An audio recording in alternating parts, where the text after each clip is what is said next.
তো এর জন্য আমরা এটাকে সিলেক্ট করব, তারপর আমরা রাইট বাটন ক্লিক করব।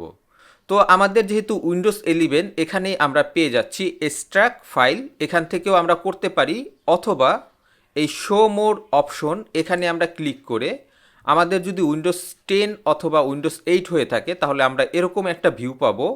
এখান থেকেও আমরা এক্সট্রাক্ট ফাইল, এটাকে আমরা এক্সট্রাক্ট করে নিতে পারি। তো আমি এখানে এক্সট্রাক্ট ফাইলে ক্লিক করব, তারপর আমরা এখানে ওকেতে ক্লিক করব। আমরা দেখতে পাচ্ছি আমাদের উইন্ডোজ 11-এর ফাইলটি এক্সট্রাক্ট হয়ে গেছে। তো এই ফোল্ডারটিকেই আমরা বুটেবল ফোল্ডার হিসাবে ইউজ করব। তো এটার ভিতরে আমরা ঢুকে দেখব। আমরা এখানে দেখতে পাচ্ছি উইন্ডোজ 11 সেট আপ করার জন্য আমাদের যেই ফাইলগুলি দরকার সেই ফাইলগুলি আমরা এখানে পেয়ে যাচ্ছি। তো মূলত এই ফোল্ডারটিকেই আমরা বুটেবল ফোল্ডার হিসাবে ইউজ করব। তো এবার আমরা আমাদের মূল কাজে চলে যাব। উইন্ডোজ সেট আপ করার জন্য আমরা স্টার্টের এখানে চলে আসব, তারপর এখান থেকে আমরা এই সেটিংসে চলে যাব।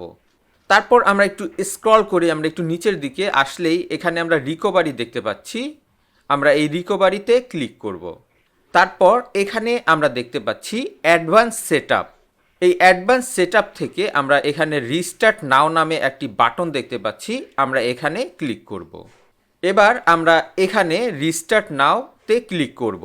তো এখানে রিস্টার্ট ক্লিক করার পরে আমরা কম্পিউটার স্ক্রিন থেকে ক্যামেরা স্ক্রিনে চলে যাব। তো আমরা এবার কম্পিউটার স্ক্রিন থেকে ক্যামেরা স্ক্রিনে চলে এসেছি। তো এবার এখানে আমরা রিস্টার্টে ক্লিক করব। এবার এখান থেকে আমরা উইন্ডোজ সেটআপ করার প্রসেসিং কাজটি শুরু করব। তো এখানে আমরা কয়েকটি অপশন দেখতে পাচ্ছি। এখানে আমরা ট্রাভেল শুট দেখতে পাচ্ছি, আমরা এই ট্রাভেল শুটে ক্লিক করব। তো ট্রাভেল শুটের ভিতরে আমরা এখানে দেখতে পাচ্ছি অ্যাডভান্স অপশন আছে, আমরা এই অ্যাডভান্স অপশনের ভিতর ঢুকে পড়ব। এখান থেকে আমরা এই কমান্ড প্যানেল আছে, আমরা এই কমান্ড প্যানেলে ঢুকে পড়ব। কমান্ড প্যানেলের এখানে কিবোর্ড লেআউট সিলেক্ট করার একটি মেসেজ আছে, আমি কিবোর্ড লেআউট সিলেক্ট করব কিনা। তো এটা আমি কিছু করব না, এখান থেকে আমি স্কিপ দিস ডিভাইস এটাই আমি ক্লিক করব। আমরা দেখতে পাচ্ছি আমরা কমেন্ট প্যানেলের এখানে চলে এসেছি। এবার এখান থেকে আমরা খুব সহজেই উইন্ডোজটি সেট আপ করবো। এখানে আমরা লিখব নোটপ্যাড।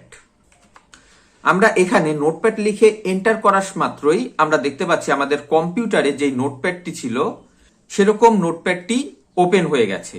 এবার এখান থেকে আমরা ফাইলে চলে যাব।